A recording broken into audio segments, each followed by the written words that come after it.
सत्यमयी परमे।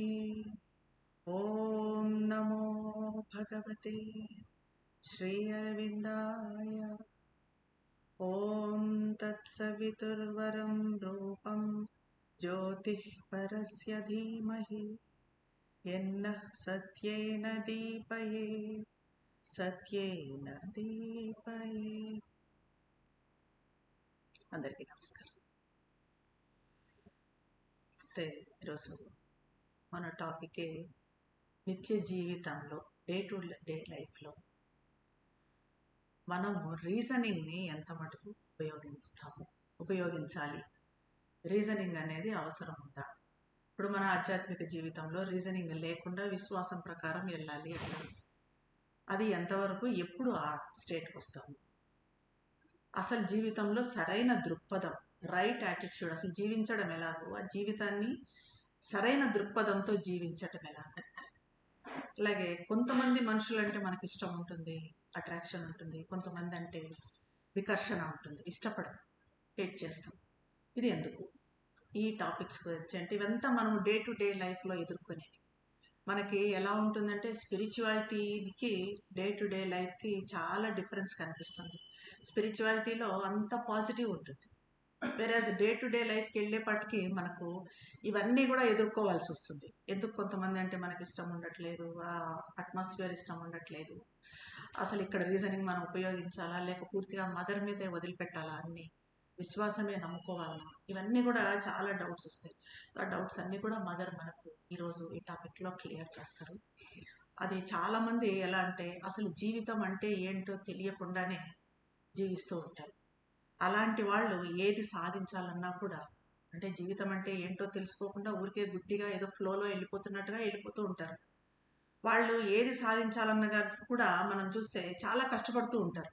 ప్రతి అడుగడుక్కి వాళ్ళకు కష్టాలే ఎదురవుతూ ఉంటాయి. అయితే ఎలా నడవాలి అనేది తెలుసుకోవాల్సి ఉంటుంది. అది ఎలాగో వాళ్ళు ఎలా అయితే చిన్నపిల్లలు నడక నేర్చుకునే ముందు అది పట్టుకొని ఇది పట్టుకొని నడుస్తారో, ఆ రకంగా వాళ్ళు కూడా పొరపాట్లు చేస్తూ వాటి నుంచి ఏదో పాఠాలు నేర్చుకుంటూ చాలా నెమ్మదిగా జీవితము గడుపుతూ ఉంటారు. అయితే మామూలుగా అయితే మనిషి తన అనుభవం ద్వారా, ఒక చిన్న పిల్లవాడు ఎలాగైతే కింద పడి లేచినట్లుగా, అలాగా మనిషి పొరపాట్లు చేస్తూ తిరిగి సరిదిద్దుకుంటూ రకరకాల దురదృష్టాలు, ఆ కష్టాలు, వాటన్నిటినీ అనుభవిస్తూ వాటి నుంచి పాఠాలు నేర్చుకుంటూ జీవితాన్ని కొనసాగిస్తాడు. దాని ద్వారా నెమ్మదిగా ఈ రకంగా పొరపాట్లు చేస్తూ నేర్చుకుంటూ అనుభవాలతో ఒక రీజనింగ్ అన్నది మనిషికి అప్పుడు డెవలప్ అవుతుంది. ఆ సహేతుకమైన వ్యక్తిగా మారటం అన్నది అప్పుడు ప్రారంభమవుతుంది. ఇప్పుడు ఒక పొరపాటును కొన్నిసార్లు చేసి ఆ పొరపాటు నుంచి మనం ఇబ్బందికరమైన పరిణామాలను ఎదుర్కొన్నప్పుడు ఆ పొరపాటు మళ్ళీ చేయకుండా కొంత నేర్చుకుంటాం, దాని నుంచి కొంత నేర్చుకుంటాము, అది మళ్ళీ రిపీట్ కాకూడదు అని అనుకుంటాం. ఆ రకంగా చేసినప్పుడు మనకు కొంత పరిణతి వస్తుంది. అదే మనం పొరపాటు చేసినా కూడా అది పొరపాటు అని కూడా గుర్తించకుండా అలాగే వెళ్ళిపోతే ఇంక అలాగే జీవితం సాగిపోతుంది. కానీ ఎప్పుడైతే మనం చేసింది పొరపాటు అని గుర్తిస్తామో అప్పుడు మనలో కొంత మెచ్యూరిటీ అన్నది వస్తుంది. ఇది వస్తున్న కొద్దీ మన బ్రెయిన్ కూడా తగినంతగా, మెదడు తగినంతగా అభివృద్ధి చెందుతుంది. ఈ రకంగా వచ్చినప్పుడు, ఒక మెచ్యూరిటీ వచ్చినప్పుడు ఆ రీజనింగ్ అన్నదాన్ని మనము ఉపయోగిస్తాం.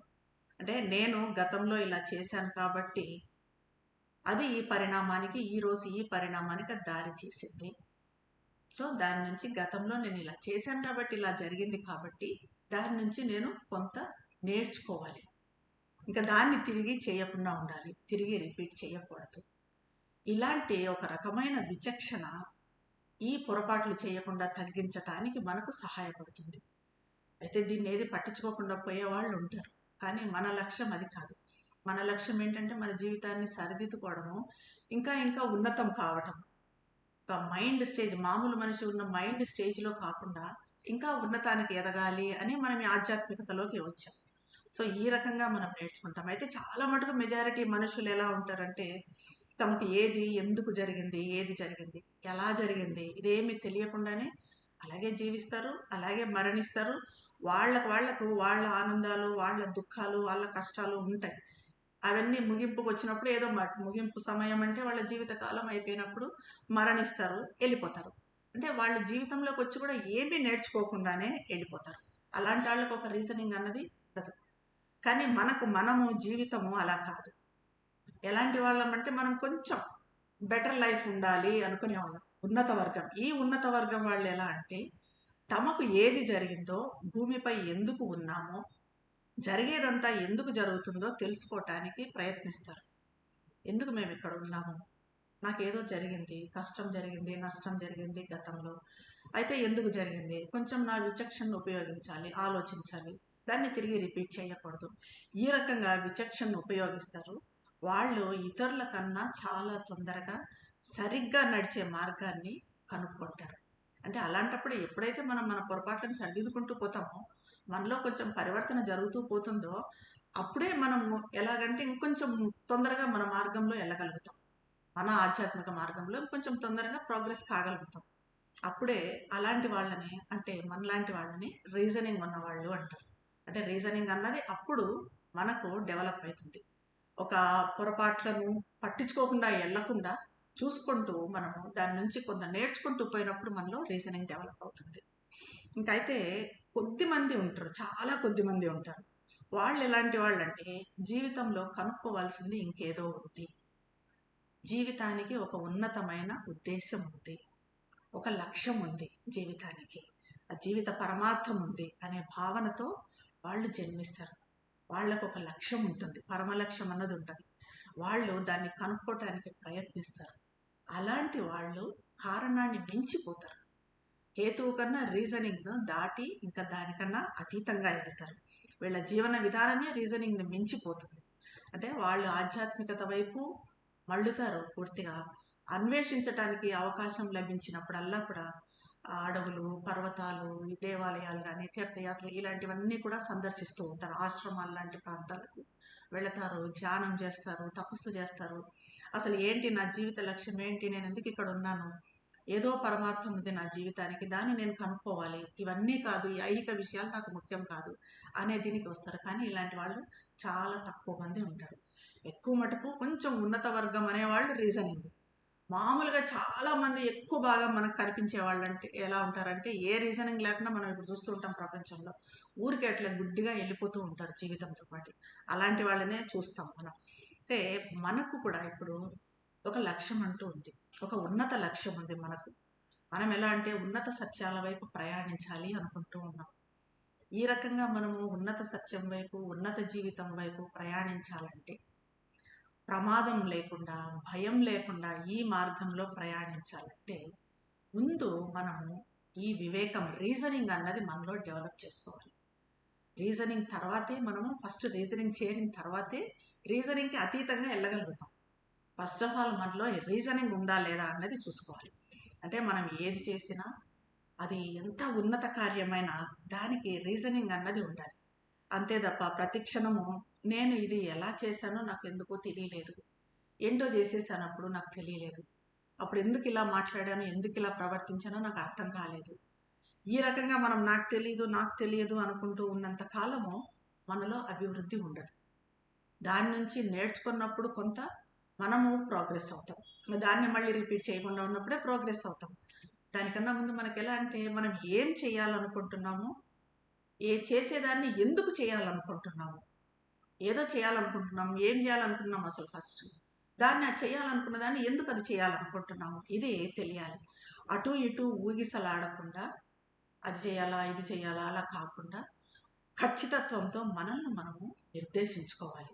అప్పుడు మాత్రమే ఈ సుప్రారేషనల్, అతీత వివేచనాత్మక అంటే రీజనింగ్ని దాటిపోయే మార్గంలో భయం లేకుండా నిస్సందేహంగా అతి తక్కువ ప్రమాదంతో ముందుకు సాగవచ్చు. అంతవరకు మనకు రీజనింగ్, ఈ హేతువు అన్నదాని అవసరం ఎప్పటికీ ఉంటుంది. ఇది జరగడానికి అయితే ఈ రీజనింగ్ లేకుండా దానికి అతీతంగా పోవటానికి ఏదో ఇన్ని అనుభవాలు, ఇన్ని పొరపాట్ల ద్వారా నేర్చుకోవడం అని చెప్తున్నాం, అదే కావాల్సిన పని లేదు. కొంతమంది చిన్న పిల్లల్ని చూస్తే మనకు అర్థమవుతుంది. వాళ్ళకి ఎలా అంటే 5 ఏళ్ల పిల్లవాడు కూడా తనను తాను ఒక్కసారి చూస్తుంటాం, మనకు ఆశ్చర్యం వేస్తుంటుంది. తనను తాను నియంత్రించుకుంటాడు. ఆ నియంత్రించుకోవడం అన్నది ఏమంటే తన అస్తిత్వాన్ని తను ఆర్గనైజ్ చేసుకొని ఉంటాడు. ఇది 5 ఏళ్ల పిల్లవాళ్ళలో కూడా కొంతమందిలో మనము చూస్తాము. కానీ చాలా స్వతంత్రంగా బాధ్యతారహితంగా కనిపించే ఈ చిన్నపిల్లల్లో కూడా తమను తాము ఆర్గనైజ్ చేసుకోవడానికి సరిపడే మానసిక వ్యవస్థ ఉంటుంది.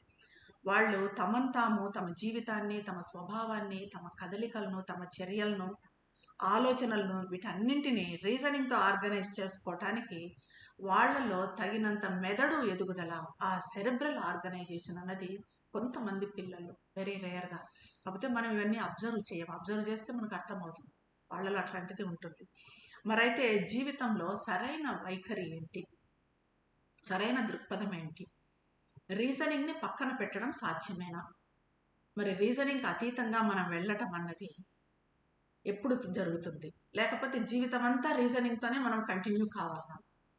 రీజనింగ్తో జీవితం కొనసాగించాల్సిందేనా అంటే, మనము మన మానసిక కార్యాచరణ అవతలకు దాటినప్పుడు మాత్రమే రీజనింగ్ని దాటి వెళ్ళచ్చు. రీజనింగ్ని ఇంకా పట్టించుకోకూడదు. మానసిక కార్యాచరణ అంటే మనసు చేసే పనులు, మనసు చేసే ఆలోచనలు. ఎప్పుడైతే మన మనసు నిశ్చలమవుతుందో, ఆలోచనలు లేకుండా ఒక నిశ్చల స్థితిలో ఒక సమత్వాన్ని ఏర్పరచుకొని మనసు ఆ స్థితిలో ఉంటుందో, మనం ఎప్పుడు మనల్ని మనం సంపూర్ణంగా సమర్పించుకుంటాం మదర్కి, భగవంతునికి మనల్ని మనము సంపూర్ణంగా సమర్పించుకుంటాము, అప్పుడు మనము రీజనింగ్ని వదిలేయచ్చు. అంతవరకు మనము ఈ కారణము, ఈ హేతువు దీంతో మన జీవితాన్ని కొనసాగించాల్సిందే. అంటే ఎప్పుడు అది మనల్ని మనం భగవంతునికి అర్పించుకున్నప్పుడు, అది కూడా మనకు అహంకారము, మన సొంత సంకల్పము నాది జరగాలి అనేది ఉన్నంత కాలము మనం రీజనింగ్ని వదులుకోలేము. మనం ఇప్పటికీ మనం అనుకుంటాం, అంటూనే ఉంటాం మదర్ సంకల్పం జరగాలి అని. కానీ మనసులో ఎక్కడో ఏమూలో మనకు మన సంకల్పం జరగాలి అని ఉంటుంది.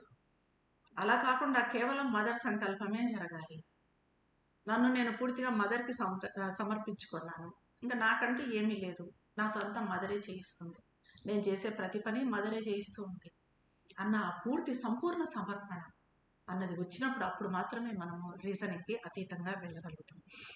మనకి దీనికి ఉదాహరణే ఉంది. శ్రీకృష్ణ తులాభారంలో సత్యభామ శ్రీకృష్ణ పరమాత్మను తను ప్రేమిస్తున్నంత గొప్పగా ఎవరూ ప్రేమించడం లేదు, ఆయన కూడా తనను ప్రేమిస్తున్నంత గొప్పగా ఎవరిని ప్రేమించడం లేదు అన్న పూర్తి అహంకారంతో ఉంటుంది. ఇదంతా మనకు తెలిసిన కథనే. అయితే ఒకసారి శ్రీకృష్ణ పరమాత్మను రుక్మిణితో పోటీ పెట్టుకుంటుంది. ఆయన్ను కొలుస్తుంది ఎవరు ఎక్కువ అని చెప్పి. ఆయన తులాభారంలో కూర్చోబెట్టి ఆమెకున్న సంపదనంతా, ఆమెకున్న నగలు అన్నిటిని తీసుకొచ్చి అక్కడ పెడుతుంది. కానీ అంత ఏమవుతుంది, శ్రీకృష్ణ పరమాత్మే ఎక్కువ వెయిట్ అవుతాడు. అది ఎంత పెట్టినా కూడా శ్రీకృష్ణ పరమాత్మకి ఈక్వల్ కాదు. అప్పుడు మీరు రుక్మిణీదేవి ఏం చేస్తుంది, ఒక్క తులసి ఆకు, తులసి దళం ఒక్కటి తీసుకొచ్చి పెడుతుంది. అంతే, కృష్ణుడు దిగిపోతాడు. ఆ వెయిట్ అన్నది, ఆ తులసి దళం అన్నదే ఎక్కువ వెయిట్ అవుతుంది. ఆ తులసి దళంలో మరి ఏముంది, ఒక్క తులసి దళం ఈమె ఇంత పెట్టింది, అయినా కూడా ఏముంది, అక్కడ ఏమి లేదు, ఇక్కడ ఏముంది అంటే అక్కడ సమర్పణ లేదు, అక్కడ అహంకారం ఉంది. సత్యభామ చేసిన దాంట్లో అహంకారం ఉంది, సంపూర్ణ సమర్పణ లేదు. వెరాజ్ మనకి ఇక్కడ రుక్మిణీదేవి చేసిన దాంట్లో పూర్తి సంపూర్ణ సమర్పణ ఉంది. ఆమె అహంకారం అన్నది లేదు, తనను తాను సంపూర్ణంగా విశ్వాసంతో సమర్పించుకుంది శ్రీకృష్ణ పరమాత్మ. కాబట్టి మనం ఎప్పుడు రీజనింగ్ అన్నది ఇక్కడ ఏమైపోయిందంటే సత్యభామకు అసలు పని చేయలేదు. ఎలాగో మొత్తం అహంకారం అన్నది అడ్డుపడింది. మనం కూడా ఇలా అహంకారం లేకుండా పూర్తిగా మనము సంపూర్ణంగా సమర్పణ చేసుకున్నప్పుడు మాత్రమే రీజనింగ్ని వదిలిపెట్టగలుగుతాం. లేకుండా అలా కాకుండా మనం అహంకారం పెట్టుకొని ఆ రీజనింగ్ని వదిలిపెడితే ఇలాగే పూర్తిగా అసమతుల్యంగా పిచ్చివాళ్లలాగా కూడా మారిపోతాం. మరి రీజనింగ్ అతీతం కావాలి అంటే ఏం చేయాలి అంటే, ఏది చేస్తున్నా నేను చేస్తున్నాను అన్న అహంకారం ఉండకూడదు. ఏదైనా కూడా మనం ఏం చేస్తున్నా కూడా, ఇప్పుడు నేను మాట్లాడుతుంటే నేను మాట్లాడుతున్నాను అన్న అహంకారం నాకు ఉండకూడదు. ఆమె నాతో మాట్లాడిస్తుంది అనుకోవాలి. అలాగే మీరు వింటున్నారు అంటే మీరు వినటం లేదు, ఆమెనే మీతో, మీ ద్వారా ఆమె వింటుంది. అలాగే మనం ఏ పని చేసినా కూడా అమ్మనే మనతో పని చేస్తుంది, భగవంతుడే మనతో పని చేస్తున్నాడు అనే దీంట్లో ఉండాలి. ఏది చేస్తున్నా అహంకారం లేకుండా పూర్తి సమర్పణతో ఉండాలి. ఏది జరిగినా కూడా అది మనకు లాభం తీసుకురాని, దుఃఖం తీసుకురాని, లాభం కానీ నష్టం కానీ సంతోషం కానీ దుఃఖం కానీ అదంతా కూడా అమ్మ సంకల్పంగా భావించాలి. Let thy will be done. మనకు నష్టం జరిగింది ఏదో, అమ్మ నీ సంకల్పమే జరగాలి, నీ సంకల్పం అదైతే అదే జరగని అంత పూర్తి సమర్పణ. మనకు నష్టం జరిగినా కూడా ఆమె సంకల్పమే అన్నంతగా అక్కడేదో అమ్మో నాకు ఇలా అయిపోయింది, ఏంటి అమ్మని ఇంత నమ్ముకున్నాను నేను, అయినా కూడా నాకు ఇంత చేశారు మదర్, నాకు అసలు కొంచెం కూడా ఇదిగా మంచి జరగటం లేదు. ఇలా కాకుండా మనకి చెడు జరిగినా కూడా అది మనకు చెడు అని అప్పుడు అనిపిస్తుంది. మదర్ మనకు చెడు చేశారని అనుకుంటున్నాం. ఆ తర్వాత ఇంకొక 5-10 ఇయర్స్ తర్వాత అదే మంచిగా పరిణమిస్తుందేమో. చాలా సంఘటనలు మనకు అలా జరుగుతాయి. మనం ఒక 10 ఏళ్ల క్రితము ఇది నాకు చెడు జరిగింది నా జీవితంలో అనుకుంటాం. కానీ ఒక 10 ఇయర్స్ తర్వాత చూస్తే ఇది నాకు మంచి అయింది కదా, అది మంచిగా పరిణమిస్తుంది. అంటే మదర్ సంకల్పం ఎలా ఉంటుంది, మనతో ఎలా చేయిస్తుంది అన్నది మనకు తెలియదు, మనకు అర్థం కాదు. కాబట్టి పూర్తిగా మనకి ఏది జరిగినా కూడా అమ్మ సంకల్పమే అన్నట్టుగా ఉండాలి. ఈ స్థితికి మనం చేరే వరకు ఈ కారణం, ఈ హేతువు అన్నది తప్పకుండా మన యజమానిగా ఉండాలి. అంటే మనలో అహంకారం ఉన్నంతకాలం, కోరికలు ఉన్నంతకాలం, కోరికలు ప్రాధాన్యతలు, నాకు ఇది కావాలి, ఇదంటే ఇష్టము, ఇదంటే ఇష్టం లేదు, ఇలాంటివి ఉన్నంత కాలము, ఇష్టాలు, ఆకర్షణలు, వికర్షణలు ఇవన్నీ ఉన్నంత కాలం మనకు కారణం పూర్తిగా అవసరం. అలాగే ప్రతికూల సూచనలకు ప్రతిస్పందించే అలవాటు నుంచి పూర్తిగా విముక్తి చెందేంత వరకు కూడా రీజనింగ్ అవసరం. అంటే ప్రతికూల సూచనలకు ప్రతిస్పందించే అలవాటు అంటే మీకు చెప్తాను. ఉదాహరణకి మనల్ని ఎవరైనా అవమానించారు, ఏదైనా అన్నారు, అప్పుడు ఏమనుకుంటాం మనం? మామూలుగా అయితే సమయం దొరికినప్పుడు వాళ్ళని అవమానించాలి. మామూలు మనుషులైతే అలాగే అనుకుంటారు, సమయం దొరకని నాకు, నా టైం రాని అప్పుడు నేను కూడా అవమానిస్తాను అని అదే గుర్తుపెట్టుకుంటాం. మళ్ళీ ఎప్పుడో ఆ సంఘటన జరిగినప్పుడు మనకు అవకాశం వచ్చినప్పుడు అవమానిస్తాం. ఇది మనము ప్రతికూలతకు ప్రతిస్పందించటం అనేది. అది ప్రతికూలత, మనల్ని అవమానించడం. దానికి మనం ప్రతిస్పందించాల్సిన అవసరం లేదు. అంటే మనం ఒకవేళ అలా ఉంటే నెగిటివ్ దాంట్లో ఉన్నట్టు. అలాగే మనల్ని ఎవరన్నా అరిచారో కోపంతో, వాళ్ళ మీద ఎప్పుడో మనం ప్రతిచర్య తీసుకోవాలనుకుని ప్రతిచర్య తీసుకున్నాం అంటే ఏంటి? మనం అక్కడ నెగిటివ్ ప్రభావంలో ఉన్నాం, ప్రతికూల ప్రభావంలో ఉన్నాం. అప్పుడు అలాంటప్పుడు రీజనింగ్ బాగా పనిచేస్తుంది. రీజనింగ్ లేని మామూలు మనుషులు ఇలాగే ఆలోచిస్తారు. వాళ్ళు అవమానించారంటే నేను వెంటనే అవమానించాలి, వాళ్ళు ఏదో నన్ను అన్నారంటే నేను వెంటనే ప్రతిచర్య తీసుకోవాలి అనుకుంటారు. కానీ రీజనింగ్ ఉన్న వాళ్ళు అలా ఆలోచించరు. రీజనింగ్తో ఉన్నప్పుడు అప్పుడు ఏమనుకుంటారంటే, మనం రీజనింగ్ ఉంటే సరే అది వాళ్ళ బలహీనత, మనము ప్రతిచర్య తీసుకొని మనల్ని మనం దిగదార్చుకోవాల్సిన అవసరం లేదు. మనల్ని అవమానించారు కాబట్టి మనం తిరిగి వాళ్ళని అవమానించి మనల్ని మనం దిగదార్చుకోవాల్సిన అవసరం లేదు అని మనలోని రీజనింగ్, మన హేతువు అంటుంది. కాబట్టి అలాంటి సందర్భాల్లో హేతుబద్ధమైన ఆలోచన అన్నది లేకపోతే కామన్ సెన్స్ కూడా కోల్పోతాం, సాధారణ జ్ఞానం కూడా కోల్పోతాం. కాబట్టి ఈ ప్రతికూల పరిస్థితులకు ప్రతిస్పందించే విషయంలో మనకు రీజనింగ్ చాలా అవసరం. రీజనింగ్ లేకుండా ఈ ప్రతికూల సూచనలు కానీ ప్రతికూల ప్రభావాల నుంచి విముక్తి పొందాలి అని అంటే అది ఎప్పుడు జరుగుతుంది అంటే, ఇప్పుడు మనం చెప్పుకున్నట్టుగా పూర్తిగా దైవ ప్రభావం కింద సమర్పణ భావంతో ఉండాలి. అప్పుడు మాత్రమే ఆ పూర్తి సమర్పణతో, పూర్తి విశ్వాసంతో ఉన్నప్పుడు ఈ రీజనింగ్ లేకున్నా కూడా మనం ఒక రీజనింగ్తో ఆలోచించాల్సిన అవసరం లేదు. మనకు ఎవరైనా మనల్ని అవమానించినా అలా చేయబుద్ధి కాదు. మనం అంత ఆలోచించాల్సిన పని లేదు. వాళ్ళని నేను ఇట్లా కరెక్ట్ కాదు కదా, వాళ్ళని అవమానించడం కరెక్ట్ కాదు కదా అని ఆలోచించడం అనేది రీజనింగ్ అయితే, ఆ రకమైన ఫీలింగ్ కూడా మనకు రాకపోవటము అన్నది దైవ ప్రభావం. అది ఇంకా కొంచెం ఉన్నతమైనది, రీజనింగ్ కన్నా ఉన్నతమైనది. అప్పుడు మనము దైవ ప్రభావంలో, మదర్ ప్రభావంలో ఉన్నాం.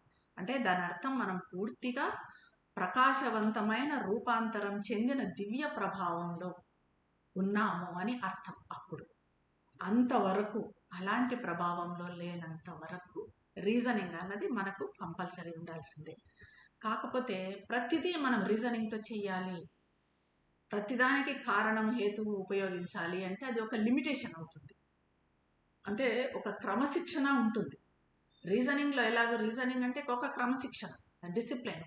నేను పొద్దున్న లేయాలి, ఇన్ని గంటలకు లేయాలి, ఇన్ని గంటలకు ఇది చేయాలి, కరెక్ట్గా 10 నిమిషాలు ధ్యానంలో కూర్చోవాలి, ఇంకొక 10 నిమిషాలు నేను ఏదో ఆఫీస్ వర్క్ చేసుకోవాలి, ఆ తర్వాత 10 నిమిషాలే కరెక్ట్గా టిఫిన్ చేయాలి.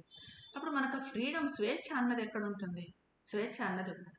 నీకు ధ్యానంలో కూర్చున్న తర్వాత 10 నిమిషాలు అంటే ఒక అరగంట అయినా అది కంటిన్యూ అయిందంటే వెళ్ళిపోవాలి. దానికి మనం ఇలా టైం చూసుకోవాల్సిన అవసరం లేదు, టైం చూసుకోకూడదు, ఇంత పరిమితి అని పెట్టుకోకూడదు. ఎందుకంటే మనకు ధ్యానం నుంచి లేవాలని అనిపించకూడదు. అది కరెక్ట్ ధ్యానం చేయటం అంటే. రీజనింగ్తో మనం ఇట్లా పెట్టుకున్నప్పుడు అది ఒక లిమిటేషన్ అవుతుంది. కాబట్టి రీజనింగ్ అన్నది ఎప్పుడు ఒక లిమిటేషన్ అవుతుంది. కానీ ఇది ఏమంటే మనం మూర్ఖంగా ఆలోచించకుండా ఇది ఉపయోగపడుతుంది. అందుకే కారణం అనేది కూడా దానికి పరిమితులు పక్షపాతాలు ఉన్నా కూడా మనం కారణం అనే దాన్ని గౌరవించాలి, ఒక లెవెల్ వరకు గౌరవించాలి అంటారు పెద్దలు. ఉన్నత స్థాయిలను చేరుకునే వరకు మనం చర్య తీసుకోవటానికి మనకున్న ఉత్తమ సాధన హేతువు మాత్రమే, రీజనింగ్ మాత్రమే. సహజంగానే హేతువు అనేది ఇప్పుడు మనం చెప్పుకున్నట్టుగా అది ఒక ఆదర్శం కాదు, అది పరమావధి కాదు, అంటే శిఖరం కాదు. అది శిఖరం అంటే ఇప్పుడు మనకి శ్రీ అరవిందులు మైండ్లో higher mind, illumined mind, intuitive mind, ఈ రకంగా మైండ్స్ చెప్పారు. అది మొట్టమొదట వచ్చేది ఏంటంటే మనకి ఇదే హేతువే మైండ్లో. ఇంకా తర్వాత చాలా ఉన్నాయి మైండ్స్. ఆ ఉన్నతానికి పోవటానికి హయ్యర్ మైండ్ ఇలాంటివన్నీ, ఉన్నత మనసు ఇవన్నీ ఉన్నాయి. సో ఇది పరమావధి అయితే కాదు, ఇది హయ్యెస్ట్ అయితే కాదు రీజనింగ్ అన్నది. ఇది ఒక రకమైన నియంత్రణని, కానీ మంచి జీవితాన్ని గడపడానికి మాత్రం ఇది మార్గదర్శకం చేస్తుంది. ఒక మంచి మార్గదర్శి మన జీవితాన్ని ఒక క్రమశిక్షణలో పెడుతుంది. ఇప్పుడు మనకు నిజంగా ధ్యానం చేసే, ఇది ధ్యానంలో డీప్గా వెళ్ళే స్టేట్ లేనప్పుడు 10 నిమిషాల టైం కాదు, ఏ టైం అయినా పర్వాలేదు అని అనుకుందాం అనుకోండి, అసలు కూర్చోం ధ్యానానికి. అదే ఒక డిసిప్లిన్ పెట్టుకున్నామంటే ఈ టైంకి నేను ధ్యానానికి కూర్చోవాలి అంటే కూర్చుంటాం, ఈ టైం వరకు చేయాలి అంటే చేస్తాం. లేదు నాకు రీజనింగ్ ఏం అవసరం లేదు, నా ఇష్టం వచ్చినప్పుడు చేస్తాను, ఇష్టం వచ్చినప్పుడు చేయను అంటే అసలు చేయకుండానే ఉండొచ్చు. సో అప్పుడు ఏమవుతుంది, మనం మార్గం తప్పుతాం. కాబట్టి ఒక టైం వరకు క్రమశిక్షణ అనేది ఉండాలి, డిసిప్లిన్ అనేది ఉండాలి, రీజనింగ్ అనేది ఉండాలి. ఆ రీజనింగ్ దాటిపోవడానికి మనకి చాలా ఉంది. కానీ రీజనింగ్ దాటిపోయామంటేనే మనము ఆ హయ్యర్ లెవెల్ను, ఆ హయ్యర్ మైండ్స్ని పట్టుకోగలుగుతాం. ఇప్పుడు ఉదాహరణకి మనము భావోద్వేగంతో చర్య తీసుకోవటము, ఇలాంటివన్నీ రీజనింగ్ ఉన్నప్పుడు జరగదు. ఏదో కోపంలో చర్య తీసుకోవడము, భావోద్వేగంలో పడి ఏదో చర్య తీసుకోవడము, ఇలాంటివన్నీ రీజనింగ్ ఉన్నప్పుడు ఉండదు. మనకి ఉదాహరణే ఉంది, పరమశివుడిది భస్మాసురుడిది ఉంది. పరమశివుడు ఆయన అంటే ఏ రకంగా భస్మాసురుడికి వరం ఇస్తాడు. భస్మాసురుడు రాక్షసుడని తెలుసు, అతను తపస్సు ఎంత తపస్సు చేసినా కూడా ఈయన రాక్షసులకు వరాలు ఇవ్వటము అన్నది సర్వసాధారణం. పరమశివుడికి ఆయన వరం ఇస్తాడు. ఏం వరం ఇస్తాడు, ఎవరి తల మీద చేయి పెడితే వాళ్ళు భస్మం అయిపోతారు. చివరికి ఏమవుతుంది, అది భస్మాసురుడు వచ్చి పరమశివుడి తల మీదనే చేయి పెట్టాలని చూస్తాడు. సో ఈ రకంగా అనాలోచిత దీంట్లో భావోద్వేగంలో పడి చర్య తీసుకోకుండా ఉండటం అన్నది రీజనింగ్తో సాధ్యమవుతుంది. ఎందుకంటే అనాలోచితంగా తీసుకునే చర్యలు ఎప్పుడు మనల్ని అగాధంలోకి పడేయచ్చు, అక్కడ క్రిందకు పడిపోతాం ఆలోచన లేకుండా చేస్తే. హేతువును కానీ అధిగమించాలంటే మనం అహం నుంచి పూర్తిగా విముక్తమై ఉండాలి, అహంకారం అన్నదే ఉండకూడదు. హేతువు లేకపోయినా కూడా మనం సురక్షితంగా ఉండాలి. ఇప్పుడు మనం ఏమనుకున్నాం, ఈ హేతువు రీజనింగ్ అన్నది ఉంటే సురక్షితంగా ఉంటాము, మన మార్గంలో హ్యాపీగా పీస్ఫుల్గా ముందుకెళ్తాము అని. మరి అది లేకుండా దాని మీదకి వెళ్ళాలి, దానికన్నా హయ్యర్ మైండ్స్కి వెళ్ళాలి. మరి వెళ్ళాలి సురక్షితంగా అని అంటే అప్పుడు సంకల్పానికి, మదర్ సంకల్పానికి పూర్తిగా లొంగిపోవాలి, దైవ సంకల్పానికి పూర్తిగా లొంగిపోవాలి, మనల్ని మనము పూర్తిగా సమర్పించుకోవాలి. మదర్ గ్రేస్ పైన, అనుగ్రహం పైన సంపూర్ణ విశ్వాసం ఉండాలి. మనకు సావిత్రి మహాకావ్యంలోనే బుక్ 7లో మీరు ఇప్పుడు అందులోనే ఉన్నట్టున్నారు, entry into the inner countries అనే చాప్టర్లో, అనే దీంట్లో క్యాంటోలో ఉన్నట్టున్నారు, అంతర్సీమల్లోకి 7th బుక్లో, బుక్ ఆఫ్ యోగా సావిత్రిలో. ఆ దాంట్లో మీకు ఇప్పటికే ఎక్కడి వరకు వచ్చారో మీరు నాకు తెలియదు, కానీ సావిత్రి మొట్టమొదట ఏం చేస్తుంది, తన సాధన మొదలుపెట్టినప్పుడు అంతర్సీమల్లోకి ప్రయాణం చేసినప్పుడు ధ్యానంలో కూర్చొని లోపలికి వెళ్తుంది. ఫస్ట్ భౌతిక తలంలోకి ప్రవేశిస్తుంది. అక్కడ భౌతిక తలంలో రకరకాల నెగిటివిటీస్ అంతా ఆమెకు ఎదురవుతాయి. వాటిని ఎదుర్కోవటానికి ఆమె ఏం చేస్తుంది, నామజపము ఉపయోగిస్తుంది. భగవంతుని నామజపం చేసుకుంటూ భౌతిక తలం దాటి ప్రాణిక తలంలోకి చేరుతుంది. ప్రాణం అంటే వైటల్. ఆ వైటల్ ఎంత శక్తివంతంగా ఉంటుంది, అన్ని కోరికలు, రకరకాల భావావేశాలు ఇవన్నీ కూడా అక్కడ ఎదుర్కొంటుంది. వాటన్నింటినీ దాటిన తర్వాత, వాటన్నింటినీ దాటడానికి, వాటన్నింటినీ కంట్రోల్ చేయటానికి సావిత్రికి ఏం అవసరం అవుతుంది అంటే నెక్స్ట్ హేతు అవసరం అవుతుంది. ఇప్పుడు ప్రాణంలో ఉన్న ఆ ఆవేశాలను, ఆ కోరికలను, వాటన్నింటినీ కంట్రోల్ చేయాలంటే నెక్స్ట్ సావిత్రి అంటారు అయ్యేది ఏంటంటే హేతు, మైండ్. హేతు అంటే మనలో ఉన్న కోరికలను కానీ, ఈ భావావేశాలను, భావోద్వేగాలను, అనాలోచితంగా ప్రతిచర్యలు తీసుకోవడాన్ని వీటన్నింటినీ నియంత్రించాలి అని అంటే ఒక హేతువు రీజనింగ్తోనే అది సాధ్యమవుతుంది.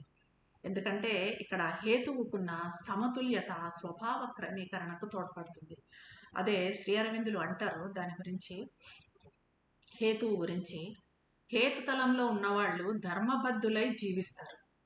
మంచి చెడు, నీతి నియమం, నైతికత ఇవన్నీ కూడా ఫాలో అవుతారు. హేతువు ఉన్న చోట ప్రాణశక్తులు సురక్షిత శాంతిలో ఉంటాయి. ప్రాణశక్తులు అంటే మనలో ఉండే కోరికలు, కోపం ఇలాంటివన్నీ ఎప్పుడు శాంతిగా ఉండవు, ఉధృతంగా ఉంటాయి. కోరికలు వస్తే ఉధృతంగా వస్తాయి, కోపం వస్తే ఉధృతంగా వస్తుంది. ఇవన్నీ ఎప్పుడు కంట్రోల్లో ఉంటాయి అంటే హేతుతలంలో, హేతువును ఉపయోగించినప్పుడు కంట్రోల్లో ఉంటాయి. ప్రాణ సంబంధ కోపము, కోరికలు, భయము, నైరాశ్యము ఇలాంటివన్నీ కూడా నియంత్రణలో ఉంటాయి. హేతువుకున్న సమతుల్యత స్వభావ క్రమీకరణకు తోడ్పడుతుంది. మన స్వభావం కూడా ఒక ఆర్డర్లో ఉండటానికి ఈ హేతువు రీజనింగ్ అన్నది ఉపయోగపడుతుంది. అక్కడ నిజాలు రుజువులతో క్రమబద్ధంగా ఉంటూ సత్యాన్ని, కారణాన్ని తమ స్థానంలో అమరుస్తాయి. ఇలా హేతువుకు ధర్మసింహాసనం మీద పరిపాలించటానికి ఒక చిన్న రాజ్యము ఏర్పడుతుంది. అంటే హేతువును ఇదిగా పెట్టుకున్న వాళ్ళు, ఆ నీతి నియమము, ఒక నైతికత ఇవన్నిటినీ ఫాలో అయ్యేవాళ్ళు ఆ హేతువునే రాజుగా చేసుకుంటారు, ఆ రాజ్యంలో ఉంటారు. జీవితం కూడా మనసు ఒక క్రమ పద్ధతికి అలవాటు పడుతుంది. కారణానికి కట్టుబడి ఉన్న జీవితము, నూతన గోడలతో ఉన్న చిన్న చిన్న ఆదర్శాలు అంతరాత్మను పరిమితం చేస్తాయి. కాకపోతే ఇది ఏమవుతుందంటే ఈ హేతువునే పట్టుకొని ఉన్నంతకాలం, ఈ క్రమశిక్షణనే పట్టుకొని ఉన్నంతకాలం అంతరాత్మ స్వేచ్ఛ ఉండదు, అంతరాత్మకు ఫ్రీడమ్ అన్నది ఉండదు. అంతరాత్మకు ఫ్రీడమ్ కావాలి అంటే మనం హేతువును దాటిపోవాలి. హేతువుని దాటిపోవాలంటే మనకేం కావాలి? అహం నశించాలి, అహం తగ్గించుకోవాలి, మనల్ని మనం సమర్పణ చేసుకోవాలి, ఆ సంకల్పానికి, భగవత్ సంకల్పానికి మనల్ని సమర్పించుకోవాలి. అదే ఇది పరిమితి అని సావిత్రి తెలుసుకుంటుంది. సావిత్రి ఇంకా అక్కడ ఆగదు, అక్కడ హేతువు దగ్గర ఆగుతుందా? ఆగదు. దానికన్నా ఉన్నత మనసుకి, ఇంకా ఆ తర్వాత ఆదర్శ ప్రపంచానికి, తర్వాత ప్రకాశ మనసుకి, ఆ తర్వాత ఎక్కడికి వెళ్తుంది? అంతరాత్మలకు, త్రివిధ అంతరాత్మకు వెళ్తుంది. అంతవరకు అంటే అంతరాత్మను చేరాలంటే మనకి హేతువు సరిపోదు. హేతువు ఇక్కడంతా హేతువు ఉండాలి. అలానే మనం పూర్తిగా హేతువును వదిలేసి నాకు అంతరాత్మనే కావాలి, అంతరాత్మ అభివృద్ధి కావాలి, హేతువుని నేను వదిలేస్తానంటే కాదు. ఎందుకంటే మనం ఇప్పుడున్న స్టేజ్లో హేతువును వదిలేయలేము, హేతువును పట్టుకోవాలి. హేతువును పట్టుకొని కూడా మనము ఎలా హేతువును దాటాలి, అతీతంగా వెళ్ళాలి అనేది మనం ఆలోచించాలి. ఆ గుణాలను మనలో డెవలప్ చేసుకోవాలి. ఆ తర్వాత మదర్ ఇంకోటి చెప్తారు. ఇప్పుడు కొందరు వ్యక్తులు చాలా తెలివైన వాళ్ళు అని, మరికొందరు మూర్ఖులు అని అంటాం కదా. కొందరు చూస్తే చాలా తెలివైన వాళ్ళు అంటాం, కొందరిని మూర్ఖులు అంటాం కదా, ఎందుకు అని అడిగారు మదర్. దానికి మదర్ చెప్పిన సమాధానం ఏమంటే, ప్రకృతిలో అన్ని రకాల విషయాలు ఉన్నాయి, ఏ రెండు విషయాలు కూడా ఒకేలా ఉండవు. అన్ని రకాల అవకాశాలు ప్రకృతిలో ఉన్నాయి. అంటే తెలివి ఉంటుంది, మూర్ఖత్వము ఉంటుంది. ప్రకృతిలో రెండు ఉండే అవకాశం ఉంది. అలాగే మంచి ఉంటుంది, చెడు ఉంటుంది, ప్రేమ ఉంటుంది, ద్వేషం ఉంటుంది, అందం ఉంటుంది, వికారము ఉంటుంది. సో ఇవన్నీ రెండు రెండు ఉండే అవకాశం. ఏ రెండు కూడా ఒకటిలాగా ఉండవు, ఏ ఇద్దరు కూడా ఒకరిలాగా ఉండవు. అంటే మనం ఊహించగలిగే ప్రతిదీ మనం ఊహించగలిగిన దానికన్నా 100 మిలియన్ల రెట్లు ఎక్కువగా ఉంటుంది. మన పరిశీలనలో మనం డిసైడ్ చేయడం అనేది చాలా పరిమితమైనది. ప్రకృతి ప్రతి దానిని ప్రయత్నిస్తుంది, ప్రతిదీ చేస్తుంది, ప్రతిదీ సృష్టిస్తుంది, ప్రతి దానిని లయం చేస్తుంది, అంటే పాడు చేస్తుంది, మళ్ళీ సృష్టిస్తుంది, అన్నింటినీ కలుపుతుంది, మారుస్తుంది, సరి చేస్తుంది, నిర్మిస్తూనే ఉంటుంది. ఇది ప్రకృతి చేసే చర్య. జీవితంలో ఏ రెండు క్షణాలు కూడా ఒకటిలాగా ఉండవు. ఇప్పుడు గడిచిపోయిన క్షణము ఈ క్షణము ఒకలాగా ఉంటుంది. మనం ఒక క్షణం లాస్ట్ సెకండ్ గడిచిపోయింది అనుకుంటాం, అది ఈ క్షణంలాగా ఉందా అంటే ఉండదు. ఇప్పుడున్న క్షణంలాగా విషయాలు ఒకేలా కనిపిస్తున్నాయి అని అనుకుంటే అది కేవలం ఒక భ్రమ మాత్రమే. ఏ విషయాలు కూడా ఒకేలా కనిపించవు, ఒకేలా ఉండవు, వేరుగా ఉంటాయి. అలాగే ఒక క్షణం గడిచిపోయిందంటే అది భూతకాలమే. ఇప్పుడు గడిచిపోయిన కాలం భూతకాలమే, మనకు రాబోయే కాలము భవిష్యత్తులోకి సాగిపోతుంది. ఈ భూతకాలం భవిష్యత్తు కాలం అన్నది మనకు తెలియదు, ఆ రెండు ఒకలాగా కూడా ఉండవు. భూతకాలం అయిపోయింది, భవిష్యత్తు కాలం మనకు తెలియదు, ఈ రెండు ఒకలాగా ఉండవు. అది ఎప్పటికీ 2 సార్లు ఒకే విధంగా ఉండదు కాబట్టి మనము ఇది ఎందుకు ఉంది, అది ఎందుకు ఉనికిలో ఉంది అని ప్రశ్నించలేము. వాటి ఆవశ్యకత ఉండే ఉంటుంది ప్రతి దానికి. అంటే అందంగా ఉండేదానికి, వికారంగా ఉండేదానికి, మంచికి చెడుకు, ప్రేమకు ద్వేషానికి, అన్నింటికి వాటి ఆవశ్యకత అన్నది అక్కడ ఉంది. వాటి నెసెసిటీ అక్కడ ఉంది కాబట్టి అవి అక్కడ ఉన్నాయి. ప్రకృతిలో ఇవి అవసరం, అన్నీ అవసరమే. అవన్నీ రూపాంతరం చెందుతాయి. ఈ చెడు అన్నది మంచికి రూపం అంతే. మంచి చెడు మీద చెడు కవర్ ఉన్నదే మంచి, మంచి మీద కప్పు ఆ చెడు. ఆ చెడు అన్న కప్పును మనం తొలగించామనుకోండి, లోపల ఉన్నది మంచి. ఇప్పుడు ప్రేమ ద్వేషం తీసుకుంటే కూడా ఎవరినైనా మనిషి ద్వేషిస్తున్నాడు అంటే ఆ ద్వేషాన్ని తీసేసే దాని లోపల ప్రేమే ఉంది. ఆ ద్వేషము అని పైకి కనపడుతుంది కానీ ద్వేషం లోపల ప్రేమ ఉంది. ఆ ప్రేమ మీద ముసుగే ద్వేషం. మనం ద్వేషిస్తున్నాము అంటే వాళ్ళ గురించి ద్వేషించడం ద్వారా కూడా ఎక్కువ ఆలోచిస్తూ ఉంటాం. ఆ రకంగా కూడా అటాచ్మెంట్ ఉంది మనకు. అక్కడ ప్రేమ అనేది అక్కడ ఉంది, కాకపోతే దానికి మనం పెట్టిన పేరు ద్వేషం. ఈ రకంగా ఏది ఉన్నా కూడా దాని ఆవశ్యకత అన్నది దానికి ఉంటుంది. ఈరోజు మనం ఎలా ఉన్నామో రేపు అలా ఉండమని మనకు తెలుసు. అలాగే ఒక 10 ఏళ్ళు వెనక్కి వెళ్తే మనల్ని మనమే గుర్తుపట్టలేము. అప్పట్లో అంటే 10 ఏళ్ల క్రితం మనం దేని గురించి ఆలోచించే వాళ్ళమో ఇప్పుడు చెప్పగలమా? 10 ఏళ్ల క్రితం మనం ఎలా ఉన్నాము, దేని గురించి ఆలోచించాము, దేనికి ఇంపార్టెన్స్ ఇచ్చాము అన్నది ఇప్పుడు చెప్పగలమా? చెప్పలేము. ఇప్పుడు భవిష్యత్తులో జరగబోయేది ఏమైనా చెప్పగలమా? చెప్పలేము. కాబట్టి ఇక్కడ మనము చేయగలిగిందల్లా ఏంటంటే మనకు ఇవ్వబడిన అత్యంత పరిమితమైన అనుభవ రంగాన్ని పరిశోధించటానికి ప్రయత్నించడం. మనకు ఎంత మటుకు అనుభవాలు వస్తున్నాయి, అంటే మనం ఏది చేస్తున్నా ఎలాంటి అనుభవాన్ని పొందుతున్నాము, ఏ కాన్షియస్నెస్తో, ఏ చైతన్యంతో చేస్తున్నాము, అది మన ఆధ్యాత్మిక ప్రగతికి, మన స్పిరిచువల్ ప్రోగ్రెస్కి ఎంతవరకు ఉపయోగపడుతుంది, వీటిని గమనించడం. ఇదే మనం చేయాల్సింది ప్రస్తుతం. వీలైతే దాన్ని రాసుకోవడం కూడా, మనం ఒక బుక్ తీసుకొని రాయడం కూడా మంచిది. ఏ రోజుకు ఆ రోజు మనకు ఏ అనుభవం జరుగుతుంది, ఎలా అనిపిస్తుంది అనేది రాయటం. ఈ రకంగా రాయటం కూడా చాలా మంచిది. ఇలా రాస్తే ఒక పెద్ద గ్రంథం తయారవుతుంది. ఇలా మన చిన్న అనుభవ రంగంలోనే ఒక పెద్ద పెద్ద బుక్ తయారవుతుంది. అసలు మనమంటే ఏంటి అనేది చూస్తే ఈ శాశ్వతత్వంలో, ఎటర్నిటీలో ఒక సెకండ్ మాత్రమే. మన జీవితం ఎంత, ఎన్ని యుగాలు గడిచిపోయినాయి, ఎన్ని సంవత్సరాలు, శతాబ్దాలు, యుగాలు గడిచిపోయాయి ఈ శాశ్వతత్వంలో. మనమెంత, మన జీవితం ఎంత, జస్ట్ ఒక సెకండ్ అంతే. కానీ ఎక్కడో పుడతాం, ఎక్కడో పెరుగుతాం, జీవితాన్ని అనుభవిస్తాం, వెళ్ళిపోతాం. ఈ మన జీవితము శాశ్వతత్వంలో ఒక్క క్షణం మాత్రమే. ఈ క్షణం కోసం ఎంతో ఆరాటపడతాం, ఈ జీవితం కోసం ఎంతో ఆరాటపడతాం. మరి శాశ్వతత్వంలో ఉన్న ఈ ఒక్క సెకండ్ కోసము, ఈ జీవితం కోసం, ఐహిక విషయాల కోసం ఎంతో ఆరాటపడతాం. మన నిజమైన లక్ష్యాన్ని మర్చిపోతాం. మన నిజమైన లక్ష్యం ఏంటి? దైవంతో సంయోగము అనే ఈ లక్ష్యాన్ని మర్చిపోతాము. ఈ జీవితం అంతా కూడా దేనికోసమో ఆరాటపడుతూనే ఉంటాం. ఏదైనా కూడా ఈ విషయాలు లేదా పరిస్థితులు మన దగ్గరకు వస్తాయి అంటే, జబ్బులు కానీ, దురదృష్టాలు కానీ, ఇవన్నీ మన దగ్గరికి వస్తాయి అంటే, ఎందుకు వస్తాయి అంటే మనము వాటికి అంటుకొని ఉండబట్టి.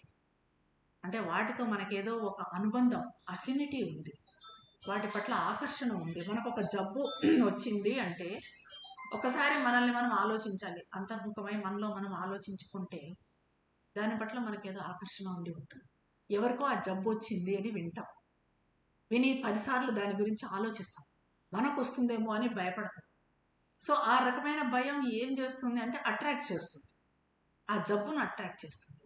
అలాగే ఇప్పుడు దురదృష్టం అనేది కూడా, దురదృష్టకరమైన పరిస్థితి కూడా, ఎవరికో ఏదో దురదృష్టకరం జరిగింది, మనకు జరుగుతుందేమో అని భయపడతాం. ఈ రకంగా భయపడటం వల్ల ఏమవుతుంది, దాన్ని అట్రాక్ట్ చేస్తాం, అది ఇంకా మన దగ్గరకు వచ్చి చేరుతుంది. సో ఈ రకమైన ఆకర్షణ ఉండబట్టే మనకు జీవితంలో ఈ దురదృష్టాలు కానీ, జబ్బులు కానీ జరుగుతాయి.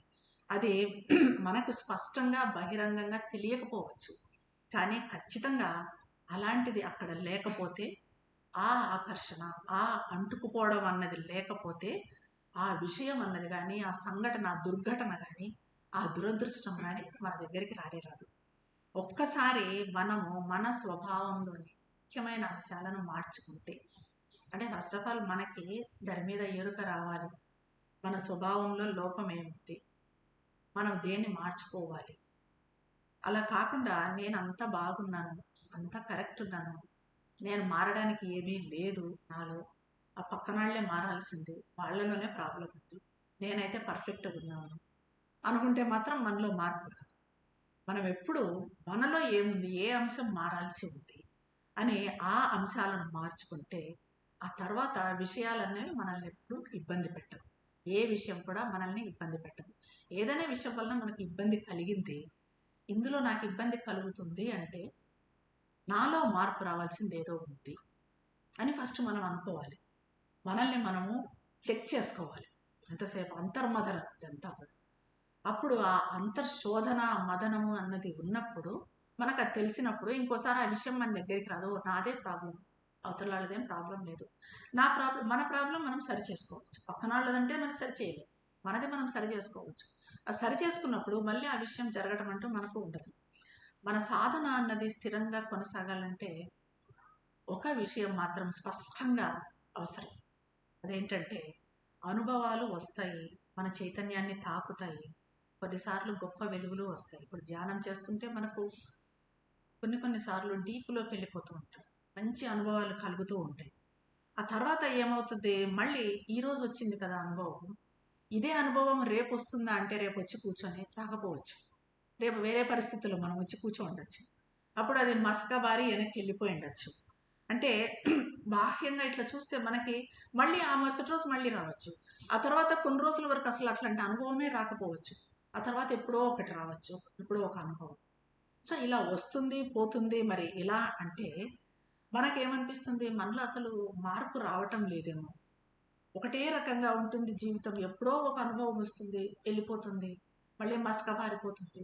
అసలు మనలో పరివర్తన అనేది ఉందా, మనలో ప్రోగ్రెస్ అనేది ఉందా అనే డౌట్ మనకు వస్తుంది. ఎందుకంటే మనకు పెద్ద మార్పు కానీ మన చైతన్యంలో పెద్ద తేడా కానీ ఉన్నట్టుగా అనిపించదు. ఎలా ఉన్నామో మనుషులం అలాగే ఉంటాము. ఏదో ఇక్కడ ఉన్న కొద్దిసేపు బాగుంటాము, బయటికి వెళ్ళిన తర్వాత మామూలే ఉంటుంది మన బిహేవియర్ కానీ అంతా. మన ప్రాబ్లమ్స్ అన్ని మామూలుగా ప్రాబ్లమ్స్ ఫేస్ చేయడం కానీ మనం అంతా మామూలుగా ఉంది. మరి మనలో మార్పు ఎలా వచ్చింది, ఏమొచ్చి ఎలా తెలుస్తుంది, మార్పు వచ్చిందా లేదా అనేది ఎలా తెలుస్తుంది? మార్పు లేదన్నది కనిపిస్తుంది అనిపిస్తుంది. ఇది చాలా తరచుగా సంభవించవచ్చు, చాలా సంవత్సరాల పాటు ఇలాగే కూడా ఉండొచ్చు. అయితే అకస్మాత్తుగా మనకు ఒక రకమైన సాక్షాత్కారం లభిస్తుంది, ఈ రకంగా జరుగుతూ ఉన్న ఒక్క వెలుగులాగా. అప్పుడు మనము నిజమైన చైతన్యంలో ఉన్నామన్న భావన కలుగుతుంది. అకస్మాత్తుగా అది తెలిసి వస్తుంది. అంటే నిజమైన దాన్ని పట్టుకున్నాము అనే భావన అప్పుడు కలుగుతుంది. ఆపై నెమ్మదిగా లేదా అకస్మాత్తుగా మళ్ళీ వెనక్కి తగ్గిపోతున్నట్టుగా కూడా అనిపించవచ్చు.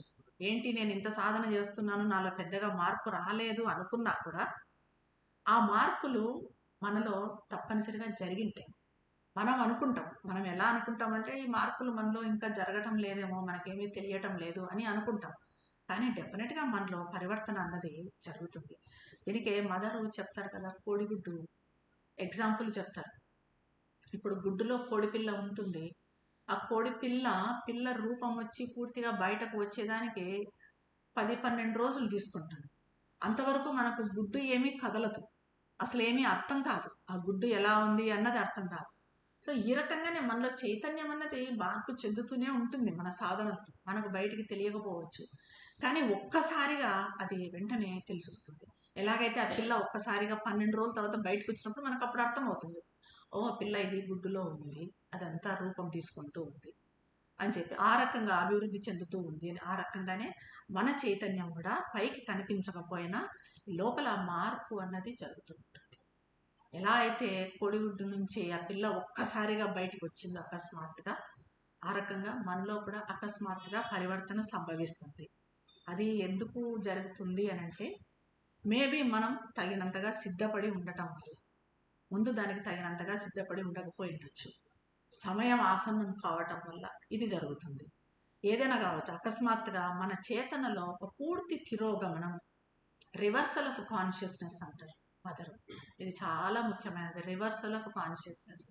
పూర్తి తిరోగమన చైతన్యం, మన చైతన్యం తిరోగమించటం, ఇది జరిగిన తర్వాత, ఈ రకమైన పరివర్తన వచ్చిన తర్వాత బాహ్య ప్రపంచంతో మన సంబంధం పూర్తిగా మారిపోతుంది. ఎప్పుడైతే ఈ తిరోగమనం, ఈ కాన్షియస్నెస్ తిరోగమనం అన్నది, చైతన్య తిరోగమనం అన్నది జరుగుతుందో, మునుపటి ఇంతకు ముందు మన సంబంధాలు ఎలా ఉన్నాయి బాహ్య ప్రపంచంతో, ఇది జరిగిన తర్వాత, ఈ పరివర్తన వచ్చిన తర్వాత పూర్తిగా మన సంబంధాలు ఎలా ఉన్నాయి అన్నదానికి పూర్తి తేడా ఉంటుంది. అంత తలక్రిందులైన స్థితి ఉంటుంది. ఈ తిరోగమనం, ఈ పరివర్తన వచ్చిన తర్వాత ఇది మళ్ళీ పాత స్థితికి వెళ్ళటం అంటూ జరగదు. ఇలా కింద పడుతూ లేస్తూ అంతా చేసుకుంటూ మనం ఒక దీని పరివర్తన వచ్చిన తర్వాత అప్పుడు ఇంకా మళ్ళీ మనం బ్యాక్కి వెళ్ళడం అంటూ ఉండదు. అక్కడ స్థిరపడిపోతాం. దీన్నే శ్రీ అరవిందులు స్టేటస్ అంటారు. అంటే ఒక్కసారి ఇది మన అస్తిత్వంలోని ఏదైనా భాగంలో జరిగితే అది పూర్తిగా స్థిరపడుతుంది. అంటే ఉదాహరణకి మనకి ప్రాణభాగంలో కోపం ఎక్కువగా ఉండింది ఒకప్పుడు. అది సాధనతో తగ్గించుకున్నాం. సాధన చేసాం, చాలాసార్లు తగ్గించుకున్నాం, తగ్గిపోయింది అనుకున్నాం.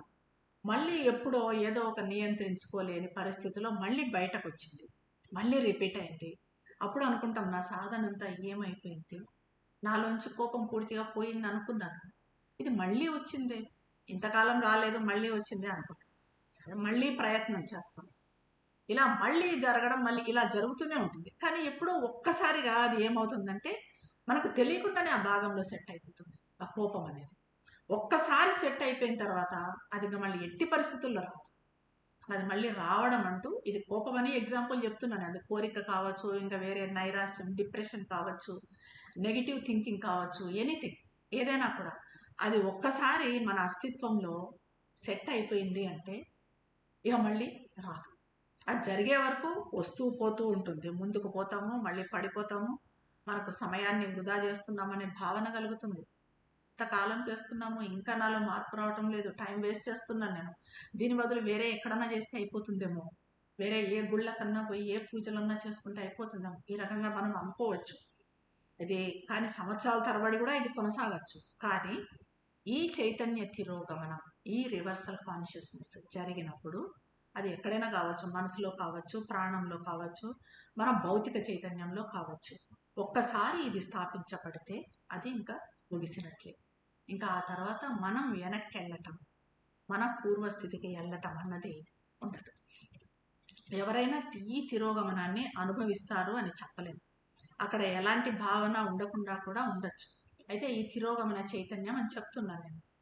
మరి అందరికీ ఇది ఎక్స్పీరియన్స్లోకి వస్తుందా అంటే రాకుండా కూడా ఉండొచ్చు. కొంతమందికి లోపల జరిగిండొచ్చు, కానీ వాళ్ళకు తెలియకపోయి ఉండొచ్చు. ఎందుకంటే సాధన, తపస్సు అనేది ఒక ఎత్తు అయితే సిద్ధించడం అనేది ఒక ఎత్తు. తపస్సు, సాధన చేసినంత మాత్రాన ఇది సిద్ధిస్తుంది అనేది లేదు. ఇదంతా మనం ప్రాక్టికల్ నాలెడ్జ్. ప్రాక్టికల్గా ఓన్లీ సాధన, తపస్సు చేసుకుంటూ ఉంటే వీటిని అట్లా కంటిన్యూ చేస్తూ ఉంటే మనలో ఉన్న నెగటివిటీస్ అది వేరైపోతుంది, ఇది వేరైపోతుంది. ఈ జీవితం తపస్సు చేసే జీవితం, సాధన చేసే జీవితం బాగుంటుంది. మనం తపస్సు చేస్తున్నంత వరకు, అంటే ధ్యానం చేస్తున్నంత వరకు, ఇక్కడ ఉన్నంత వరకు బాగుంటుంది. మనం ఏం చేస్తున్నాం, దాన్ని సపరేట్ చేస్తున్నాం. మళ్ళీ బాహ్య జీవితంలోకి వెళ్ళిన తర్వాత మళ్ళీ మామూలుగా మన నెగటివిటీస్ని మనం కంటిన్యూ చేస్తున్నాం. దీన్ని ఏ రకంగా కూడా మనం దాని మీద రిఫ్లెక్ట్ చేయటం లేదు. ఇంకా అప్పుడు ఏ రకంగా మనలో చేంజ్ అన్నది వస్తుంది, లోపల ఉంటుంది, ఆ పవర్ ఉంటుంది, ఆ కాన్షియస్నెస్ పెరిగి ఉంటుంది, మన చైతన్యం పెరిగి ఉంటుంది, కానీ బాహ్యం మాత్రం అలాగే పరివర్తన లేకుండా ఉంటుంది. కాబట్టి ఈ రెండింటినీ మనం బ్యాలెన్స్ చేసుకుంటూ వెళ్ళడం చూసుకోవాలి. ఎప్పుడు అయితే మనకు జరిగేది నిజంగా అత్యంత ఉత్తమమైనదేనా, మన జీవితంలో ఏది జరిగినా కూడా ఉత్తమమైనదేనా, జరగాల్సిందే జరుగుతుందా అంటే ఏదైనా జరిగేది అలాగే జరగాలి, మరోలా జరగడానికి వీల్లేదు. ఇది మనం అంతా ఒప్పుకోవాల్సింది. ఎందుకంటే ఏదైనా కూడా భగవత్ సంకల్పం, విశ్వ సంకల్పం, విశ్వవ్యాప్త సంకల్పం. ఇప్పుడు మనం చూస్తున్న ఈ యుద్ధాలు కానీ, ఇవన్నీ ఏవైనా మనుషుల మధ్య గొడవలు కానీ, ఇవన్నీ కూడా వీటన్నింటి వెనుక ఏదో ఉంది, దైవ సంకల్పం ఉంది, దేని పక్కకో నడిపిస్తూ ఉంది ఇదంతా అన్నది మనం పూర్తిగా విశ్వసిస్తాం. ఇప్పుడు ఉదాహరణకి చాలా సమస్యల్లో, కష్టాల్లో ఉన్నాము మనము. అయితే అత్యున్నత దృక్పథం కలిగి ఉంటే ఎలా ఉంటుంది అన్నది. ఇప్పుడు ఎలా అయితే మనము కష్టాల్లో ఉన్నప్పుడు మామూలు దృక్పథం కలిగి ఉంటే ఎలా ఉంటుంది, ఉన్నత దృక్పథం కలిగి ఉంటే, అంటే దాని గురించి యుద్ధాల గురించి చెప్పుకున్నాము. యుద్ధాలు అన్నవి మనం చూడటాన్ని బట్టి ఉంటుంది. ఈ యుద్ధాలను మనము ఎందుకు ఇట్లా జరుగుతుంది, అంత నెగిటివ్ జరుగుతుంది, వాళ్ళు వీళ్ళని చంపుకుంటున్నారు, వీళ్ళు వాళ్ళని చంపుకుంటారు, ఎంత ఎంత నష్టం అవుతుంది, అది ఇది అని నెగిటివ్గా ఆలోచించామనుకోండి, అది మామూలుగా ఆలోచించడం. అలా కాకుండా దీని వెనుక ఏదో ఉంది, భగవత్ సంకల్పం అనేది ఉంది, దీన్ని నడిపిస్తూ ఉంది అని అనుకున్నాము అని అంటే అది మనము కొంచెము ఉన్నత దృక్పథంలో ఉన్నట్టు. అలాగే మన విషయంలో కూడా, వ్యక్తిగత విషయంలో కూడా మనం చాలా సమస్యల్లో, కష్టాల్లో ఉన్నాము. ఆ పరిస్థితుల్లో కూడా మనం ఉన్నత దృక్పథంలో ఉండొచ్చు, దృక్పథాన్ని కలిగి ఉండవచ్చు, అంటే రైట్ యాటిట్యూడ్తో ఉండొచ్చు. ఎలా అంటే మనం కష్టాలు వచ్చినప్పుడు నాకే ఎందుకు వచ్చాయి ఈ కష్టాలు, ఎందుకో నాకే ఇలా జరుగుతుంది, ఈ ప్రపంచంలో ఎవరికి ఇంత కష్టాలు రావటం లేదు, ఇంత కష్టాలు నేను ఫేస్ చేయాల్సి వస్తుంది, ఇలా అనుకున్నప్పుడు అది మన నెగిటివ్ దృక్పథం. అంటే మనము మన చేతనను మనకు వీలైనంతగా అత్యున్నత పరిధిలో ఉంచవచ్చు. అత్యున్నత చేతనతో అంటే అత్యున్నత చేతనతో అనుసంధానం చేయటం, అదేంటి మదర్ కాన్షియస్నెస్తో, భగవంతుని కాన్షియస్నెస్తో అనుసంధానం చేయటం. మనం కష్టాల్లో ఉన్నప్పుడు, సమస్యల్లో ఉన్నప్పుడు ఆ కష్టాలను తిట్టుకోకుండా, మన దురదృష్టాన్ని తిట్టుకోకుండా, మనకు అవి ఎవరో కల్పించారని ఆ మనుషుల్ని తిట్టుకోకుండా, అలా కాకుండా మదర్ కాన్షియస్నెస్లో ఉన్నాము అంటే మనం ఉన్నత చైతన్యంలో ఉన్నట్టే.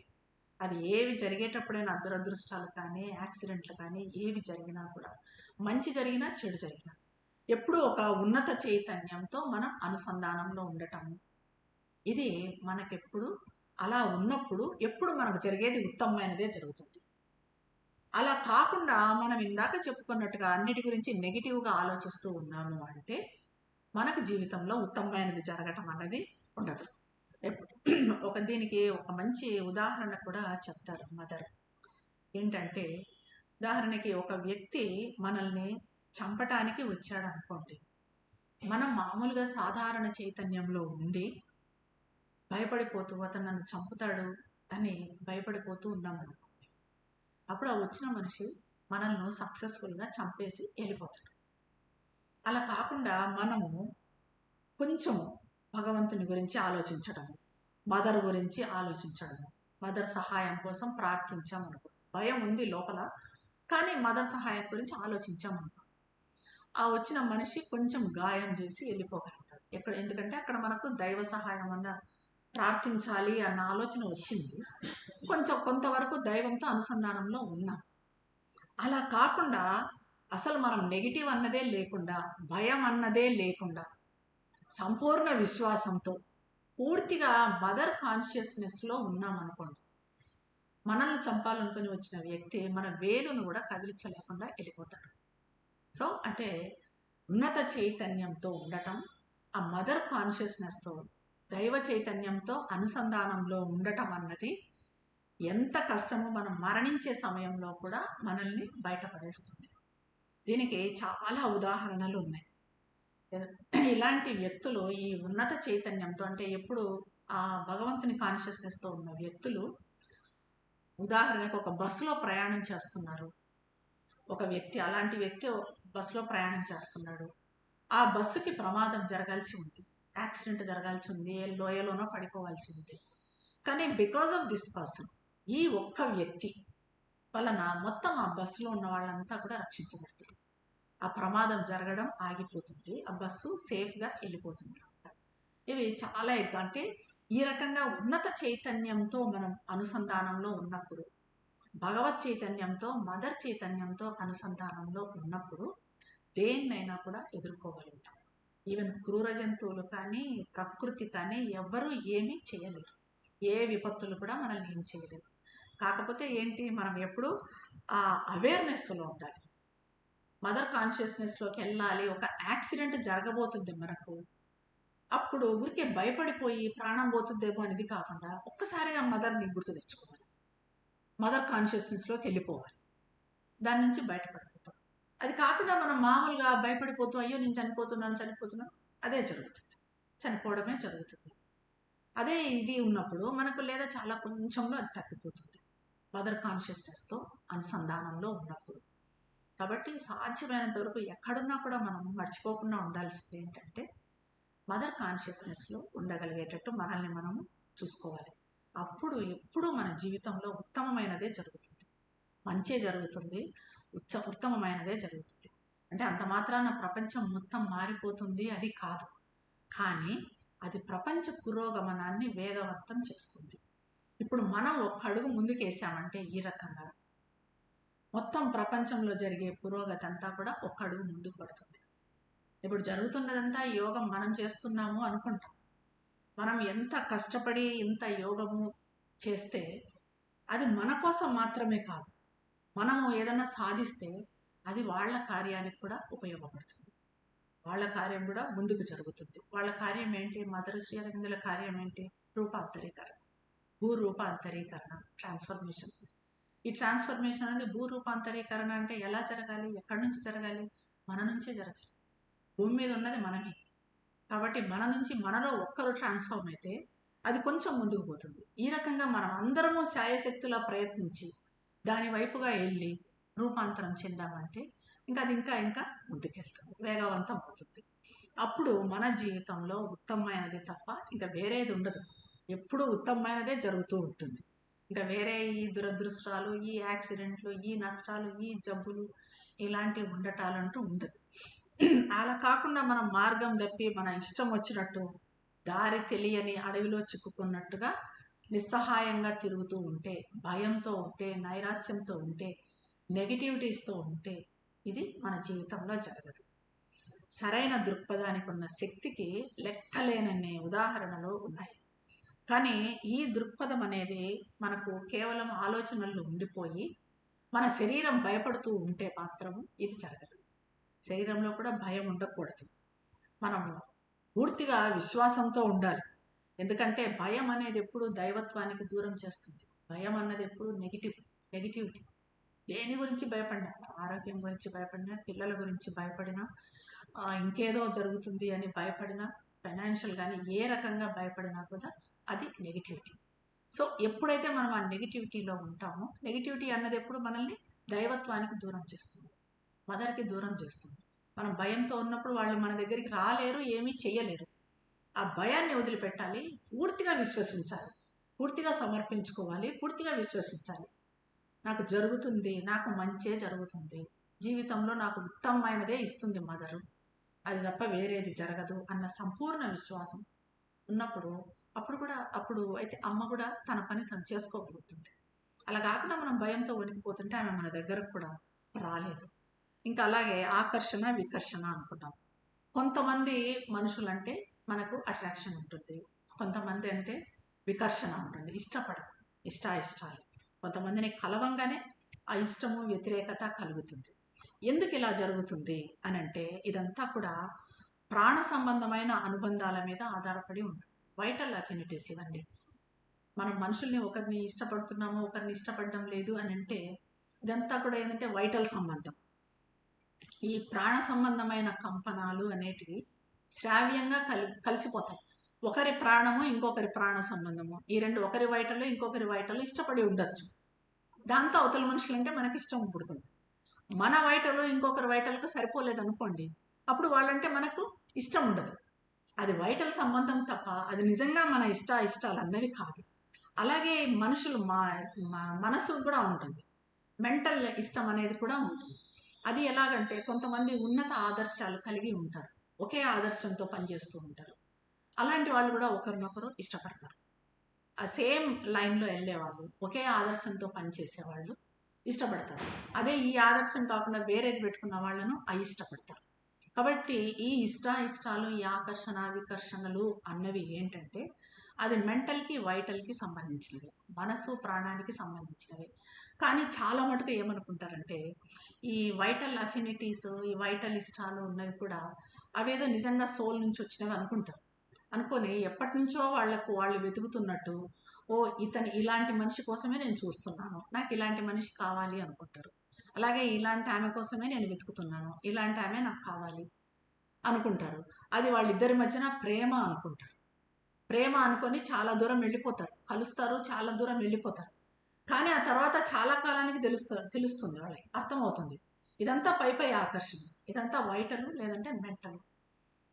అలాగే బాడీలు ఆకర్షించుకోవడం, భౌతికం ఆకర్షించుకోవడం కూడా ఉంటుంది. సో ఈ ఆకర్షణ వికర్షణ అనేటివన్నీ కూడా ఇవి మనలో ఉన్న మన అస్తిత్వంలోని భాగాలకు సంబంధించినవి. ఇది మనకు ఒక క్లారిటీ రావాలి. అంటే మన ఫిజికల్ ఏంటి, మన వైటల్ ఏంటి, మెంటల్ ఏంటి. మనకు వైటల్గా కొంతమంది అంటే ఇష్టం ఉంటుంది, ఇప్పుడు కొంతమంది అంటే ఇష్టం ఉండకపోవచ్చు. ఈ కొంతమంది ఉంటారు. అయితే కొంతమంది ఎలాగంటే ఎక్కువ నెగిటివిటీ ఉన్నవాళ్ళు, వాళ్ళ కంపెనీలో మనం ఉంటే మనకు హాని కలుగుతుంది. ఇది మనకు అర్థమవుతుంది.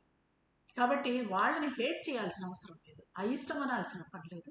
కానీ వాళ్ళతో వాళ్ళని కలవడం అన్నది మనము అవాయిడ్ చేయాలి కొంతవరకు. సో ఇవన్నిటికీ కూడా మనం యాక్చువల్గా ఆధ్యాత్మికంగా మనం పురోగమించాలి అంటే ఇష్టాయిష్టాలకు, ఆకర్షణ వికర్షణలకు అతీతం కావాలి. ఒకవేళ అలాంటివి ఇష్టాయిష్టాలు ఉన్నా కూడా దానికి పెద్ద ఇంపార్టెన్స్ ఇవ్వకూడదు. ఈ వ్యక్తి అంటే నాకు ఇష్టం లేదు, నేను కలవను, ఎందుకంటే ఇతను నా ఆధ్యాత్మిక ప్రగతికి ఉపయోగపడడు, ఈ కంపెనీ అన్నది నా స్పిరిచువల్ ప్రోగ్రెస్కి ఆటంకం, కాబట్టి నేను కలవనంతే. అంతకన్నా ఎక్కువ ఆలోచించాల్సిన పని లేదు, అంతకన్నా ఎక్కువ హేట్ చేయాల్సిన అవసరం లేదు. ఫలానా వ్యక్తి నా ఆధ్యాత్మిక ప్రగతికి ఉపయోగపడతాడు అని నాకు అనిపిస్తుంది, కాబట్టి నేను అతనితో కలుస్తాను, ఎక్కువగా అతనితో మాట్లాడతాను, అతనితో ఉంటాను, అంతే. అంతవరకే. అంతే తప్ప ఎక్కువ అటాచ్మెంట్ పెట్టుకో. ఎందుకంటే మనం ఎక్కువ అటాచ్మెంట్ పెట్టుకొని ఎక్కువ ఇష్టాలు పెట్టుకుంటూ ఇష్టం ఉన్న దాన్ని ప్రేమిస్తూ అయిష్టం ఉన్న దాన్ని హేట్ చేస్తూ ఉన్నామంటే మన గమ్యానికి మనం పూర్తిగా దూరం అవుతాం. వీటికి ఎప్పుడు మదర్ ఒకటే చెప్తారు, వీటికి మనం ఎప్పుడు అతీతం కావాలి. ఇష్టాలకు నువ్వు ఆధ్యాత్మికంగా ఎదగాలి అంటే ఇష్టాలకు, ఆకర్షణ వికర్షణలకు, వీటికి అతీతమైనప్పుడు మాత్రమే మనం యోగం చేయగలుగుతాం. యోగం చేయాలంటే మీరు ఇష్టాలకు అతీతంగా ఎదగండి అంటారు మదర్. మనము పూర్తిగా సాధనలో నిమగ్నమై ఉంటే అప్పుడు మనకు అర్థమవుతుంది ఒక పరిచయం అనేది సాధనకు అనుకూలంగా ఉండాలి. మనం పూర్తిగా సాధన చేస్తూ ఉంటే మనకు అప్పటికే అర్థమైపోద్ది, ఈ మనిషి నాకు సాధనకు అనుకూలమేనా, ఈ మనిషి హానికరమా. అప్పుడు అర్థమైనప్పుడు ఏం చేస్తాము అంటే ఆ అనుకూలమైన మనిషితో ఎక్కువ టైం గడుపుతాము, ఆ అనుకూలం కాని మనిషిని తగ్గిస్తాము. అంతవరకే. అది మన చేతిలో, మన నియంత్రణలో ఉండాలి. ఈ మంచి చెడులు మధ్య ఒక రకమైన సమతుల్యత ఉన్న మిశ్రమ స్వభావాలు ఉన్న వాళ్ళు కూడా కొంతమంది ఉంటారు. అంటే ఎలా అంటే ఒక మనిషి కొన్నిసార్లు మంచిగా కనిపించవచ్చు, అదే మనిషి కొన్నిసార్లు చెడుగా కనిపించవచ్చు. కొన్నిసార్లు చాలా మంచిగా ఉన్నాడు అనుకుంటాం, కొన్ని పరిస్థితుల్లో కొన్ని సంఘటనల్లో అదే వ్యక్తి, మంచిగా ఉన్న వ్యక్తే మళ్ళీ చెడుగా బిహేవ్ చేస్తాడు. ఇదేంటి అనుకుంటాం. కాబట్టి మంచి చెడులు అనేవి మనం నిర్ణయించలేం. ఏ వ్యక్తి కూడా పూర్తి మంచిగా పూర్తి చెడుగా ఉండటం అంటూ ఉండదు. కాబట్టి మనం ఏది కూడా డిసైడ్ చేయలేము. ప్రేమించటము, ఈ ద్వేషించటము అన్నదే ఉండకూడదు. ఏది కూడా ఆకర్షణ వికర్షణ అన్నదే ఉండకూడదు. మనం ప్రేమించడం అంటే ఎవరిని? దైవాన్ని ప్రేమించటం. అక్కడే మన ప్రేమ, ఆ దైవం ప్రేమ ద్వారా మనకు మనుషుల మీదకి ప్రేమ వెళ్ళాలి.